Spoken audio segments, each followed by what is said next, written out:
I'm Parkie the Park Ranger. And my name's Squeakers. We read the Bible and we help each other. So explore with us. Today's the day. Let's see what the Bible has to say.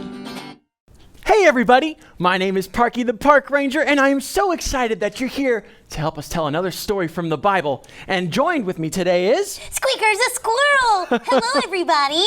I'm so glad that you joined me today, Squeakers. Will you help me tell another story from the Bible? Oh, I would love to. Where are clues, Parkie? Well, that's an excellent question. We're going to start off with this. Now, what exactly is this? A bandage? You're exactly right. A bandage for wounds or for boo-boos, essentially, right? Right. Let's go to our second clue. Let's see. Now, what are these? Those look like 2 silver coins. Oh, you're exactly right. So we have bandages and we have coins. Now, what story from the Bible could that be? Do you know yet? I'm not sure. I think we should look at our last clue. I think you're right. Now, this is a picture of what exactly? Oh, I know what this is. That's a donkey. Oh, a donkey. You're exactly right. So we have a picture of a donkey. We've got some bandages. And we have our 2 silver coins. Now, what story from the Bible could this be? What about the story of the Good Samaritan? Oh, that's a great story. Oh, I love this story, Parkie. Me too. It's so important. Will you help me tell this story? Oh, I'd love to. Will you guys at home help us tell the story too? Thank you so much. Well, guys, our story today comes from the book of Luke in the New Testament. And Jesus was among a huge crowd. He was looking out over the crowd, giving these great teachings. Well, an expert in the law came up and he said, "Jesus, I have a question." And so Jesus listened to the man and he said, "What is the greatest law? You see, I know the law. What is the greatest law of them all?"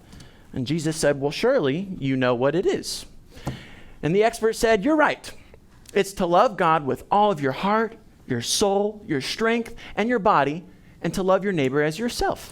And Jesus said, "Yes, you're exactly right. So go and do that." But the expert in the law hadn't left. He said, "Well, here's the thing. Who is my neighbor?" That's a good question. It really is. And rather than answering the question directly, Jesus did something much more powerful. He told a parable, which in those days was just another word for a story with a lesson to it. Oh, wow. And what was this parable about? Well, that's exactly what we're going to look at today. This was the parable of the Good Samaritan. Now, it's a story of a Jewish man who was traveling from Jericho to Jerusalem. And there was a couple miles in between, and this was a popular road that lots of people walked on. Well, he was on his journey over when he got attacked by robbers. Oh, no! They hurt him and they beat him up, and they took all of his money, all of his things, and left him on the side of the road. Oh, no, but he could have died. You're exactly right. He could have, and he needed help. Well, not long after the robbers left, a priest walked by. Oh, thank goodness. Yeah. The priest will definitely help him. Well, you would think so. But here's the thing.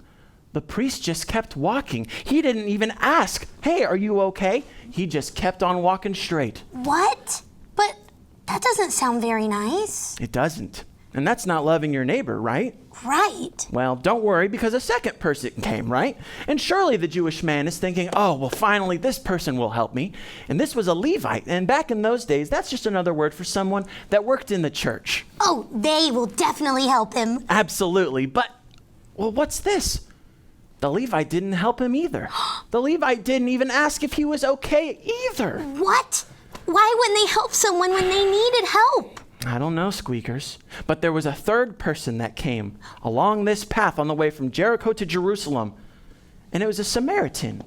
Now, back in those days, a Samaritan was just a name for someone that was from Samaria. And this was a country that Jewish people did not like. Oh, no. Yeah, they were mean to the Samaritans. And so the Samaritans didn't want to hang out with the Jewish people. So when the Samaritan came, the Jewish man was thinking, he's not going to help me. No, he's definitely not going to help him. But the Samaritan had compassion in his heart. And that's another word for love. And the Samaritan knelt down, he grabbed bandages, he bandaged up the Jewish man, he put him on top of his own donkey, and took him to an inn. And when they got to the inn, that's just another word they used back then for a hotel that took care of people with food and water and lots of shelter. And he gave the innkeeper 2 pieces of silver, and he said, "Take care of this man, and when I return, if I owe you more money, I will pay for his care." That's amazing, Parkie. I can't believe the Samaritan showed God's love. You're exactly right. It is so amazing. And Jesus finished this story, and he looked at this crowd and at this expert in the law, and he said, "So now do you understand? Your neighbor is not just the person next to you. The neighbor is everyone." And that's what we can learn from this story, is that it's so important for us to not only love God, but to love others. And that means anyone and everyone. I love this story, Parkie. Me It's too. so important that we love everybody. I completely agree. And you know what? We're so glad you guys joined us today. We love you, and we can't wait to see you next time. Bye-bye. Bye-bye.